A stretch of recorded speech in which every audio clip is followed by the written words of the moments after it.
This is a CBC podcast.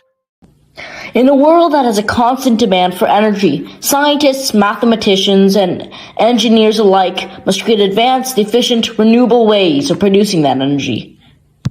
Welcome to Essential Intelligence, a CBC podcast where I, your host Niam, explore the realms of human innovation and novel technology and how they can better the world we live in. Solar, wind, and hydro all seem to be number one on our minds when it comes to renewable energy. But what about number two? Literally, our poop is a valuable resource in which we can harness the power of to better the world we live in. Around the world, companies, regions, and governments are all using our waste to create usable power. But how might the energy from our fecal waste be accessible to all? To answer that question, I've invited Dr. Howard Hofstadter, head of microbial ecology at McGill University. His work has been published in national journals such as National Post and CBC Science. Good morning, Dr. Hofstadter. Thank you for being here today. Well, good morning. I'd like to start out by asking how exactly can we turn our fecal waste into power? There seems to be a lot of misconceptions when it comes to this topic. Well, there are many methods to turn quote-unquote poop into power source. You could extract the liquid from the waste, then compress the solid waste into nuggets. These could be used as an alternative to coal. You could also condense the methane gas or the byproduct of the digester and use that to power vehicles, which is essentially an alternative to diesel. But what's the most common method? Well, that would vary from country to country, but oftentimes the older and cheaper practices, the more widespread it's used. In this case, the method of turning our fecal waste into energy is using an anaerobic digester. And how exactly would an anaerobic digester function? Well, it's fairly simple, probably one of the most simplest of all methods. It all begins with the black water of our poop is pumped into large reservoirs, approximately the size of large school buses. The black water is to sit until heavier solids sink to the bottom. This term is called decantation. The solids and liquids are then separated. In decantation, the liquid is cleaned by aerobic bacteria. In case you were wondering, we had pumps so these bacteria can thrive.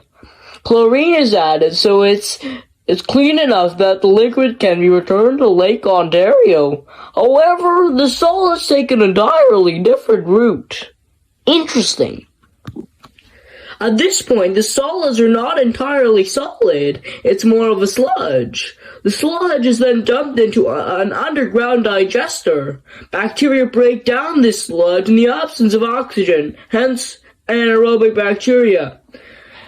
A few of these bacteria include Cynotrophomonas, Actobacterium, and Chlorophyllexota.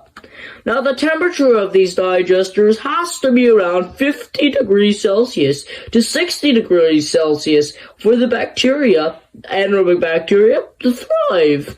Essentially, as the bacteria digest the organic matter, or in this case, poop, their byproduct is methane gas and carbon dioxide. The digester is used to capture the gases that would otherwise vent into the air and eventually into the atmosphere. Now, the plant uses that methane and CO2 to power generators that eventually turn that gas into usable electricity. Now, we are essentially harnessing the power of very small organisms that we are unable to see with the naked eye to help solve the bigger problems of our day. Well, I'm quite surprised. I was expecting this process to be slightly more complex. Yeah, but like I said, this is one of the most simplest, most straightforward ways to create energy from our fecal waste. There are tons of new up-and-coming methods and much more complex methods of creating power from our waste. However, there are even more simplistic ways of turning our waste into an energy source, 2010, instead of turning the sludge like waste in underground metal digester, they dumped their waste into a manure pond that is surrounded by a digester.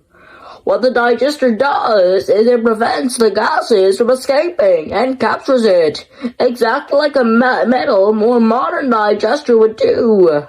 Alright, so what are some downsides to the current methods we have in place?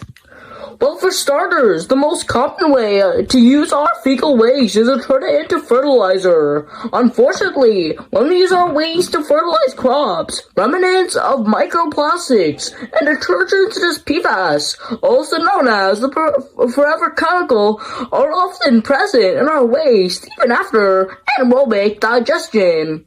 If these fertilizers are used to grow crops for human consumption, these harmful plastics and detergents are put right back into our system. Now, additionally, waste is often burned and incinerated. That valuable resource literally goes up in smoke.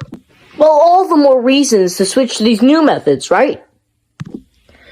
Yes, but unfortunately, it's pretty frustrating when these methods are so simplistic in theory, it's so hard to actually construct. And woefully, not all regions and countries are using these methods because theory is so hard to put in practice. Because the profit of the energy produced from these plants doesn't add up to the cost these types of technology requires.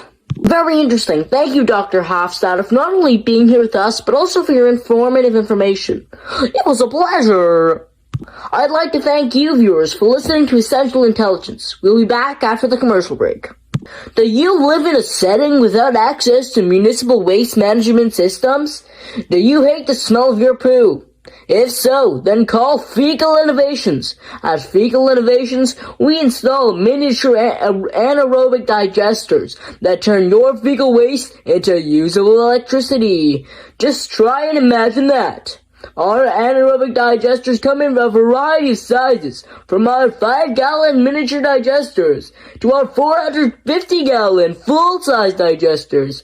All our digesters process its organic waste without any odor at all. Out of sight, out of mind. Just try and imagine that.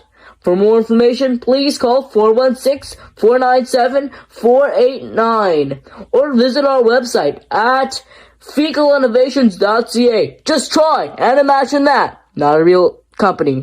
Around the world, companies, regions, and governments are all using waste to create usable power. But the question is, how can the energy from our fecal waste be accessible to all on this planet? Now, before the commercial break, Dr. Howard Hofstadter showed us around the vast world of anaerobic digestion. But he also brought up a new question. How exactly can we turn the theory of turning our fecal waste into energy into actual practice? Now, to dive deeper into this problem, I have invited Valenklav Smil, Emeritus Professor of Environmental Studies at the University of Manitoba. He's best known for his writing about global issues, among them energy, agriculture, population, economics, and climate. Good morning, Professor Smil. Thank you for being here with us. Well, good morning. Thank you for inviting me. Now, you're immensely famous for your ability to persuade an audience with your facts and numbers. That's apparent in really all of your compositions. So, when it comes to the technology of turning our waste into power, why can't we put theory into practice? Additionally, how can the energy from our fecal waste be accessible to all on this planet? Now let's begin with the cost of this technology. To actually build this kind of infrastructure would cost approximately $600,000 to $7 million Canadian. Plus there's maintenance costs, which is more or less $34,000 a year. Multiply these numbers by the amount of digesters that each country will potentially hold, 25 or so, give or take, and depending on the size, you'd be investing $175 billion in the first year. Unfortunately, a region like the one I live in wouldn't have the kind of budget to obtain that kind of money, and they would have to receive that money from a very generous governmental grant or from a private sector, and the governmental grant would most likely receive that money from their taxpayers, and to fund additional projects like an anaerobic digester, they would have to raise taxes, making the common citizen's life even more difficult. So, Professor Smill, the only way that the power from our fecal waste to be accessible to all is for billions of dollars to be collected from government and taxpayers? That doesn't seem reasonable at all. No, that is not the truth at all. You don't need billions of dollars from the government for renewable energy to be accessible. That is a way, but look at the world around you. There are hundreds of organizations that are trying to reverse that act of spending or collecting billions of dollars for renewable energy. Take Systema Bio, one of the largest international company funding and creating and selling biogas facilities and anaerobic digesters. They have a pay-as-you-go policy, right? I have worked closely with them, and it's astonishing how much they've accomplished. They have installed over 95,000 anaerobic digesters in the first 20 years. These anaerobic digesters deal with anything from food waste to manure to human fecal waste.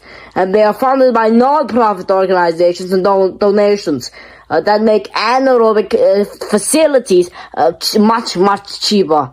Okay, so now that financial difficulties are out of the way, is land an issue?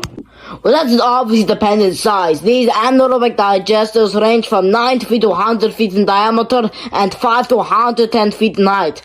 The largest case scenario, an anaerobic digester would end up being roughly 380,000 feet squared. And the average size of a nuclear power plant is not even a square mile. I mean, it's like, look at the comparison of that. So these anaerobic digesters are not at all efficient in terms of space. But I'm very hopeful that, with scientific innovation, that these types of technologies will decrease in size, right? Scientists, engineers, mathematicians, they will find new ways of creating biogas in more efficient terms of space.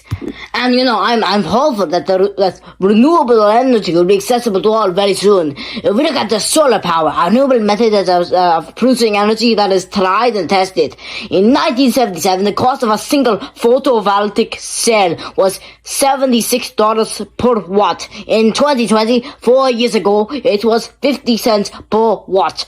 Eventually, when the technology and infrastructure are innovated, the power of human fecal waste will be accessible to all. Don't you worry. So it's only a matter of time before poop power is a widespread source of energy. Well, Dr. Snow, it has been a pleasure having you on Essential Intelligence. You provide new insight. And I have to say, I've only read 2 of your books, but you are by far my favorite author. Thank you for being here. Thank you. This is a true pleasure. Now, to answer our first question, how might the energy from our fecal waste be accessible to all on this planet? Now, the answer to this question is nowhere near simple. But in simple terms, energy from our fecal waste will only be accessible until, like Dr. Smill said, scientific innovation has caught up with the cost of this technology. As we heard from microbial ecologist Dr. Howard Hofstadter, the process of turning our waste into power is very complex. Regions around the world can apply for governmental grants, but they can also partner with non-governmental organizations who have been trying to make biogas, the energy from our waste, much more efficient. After all, we do produce that poop. Regions and countries can also raise tax fees to be able to afford the costs of infrastructure and technology. In the past few weeks, I have realized that turning our waste into power is vital for not only dealing with a valuable but problematic resource, but it's also vital when dealing with sewage-related health problems around the world. What you're hearing in this podcast is only the tip of the iceberg, and I encourage you to dive into the vast world of poop and renewable energy. Remember, stay curious. Thanks for listening to An Essential Intelligence. This is a CBC podcast.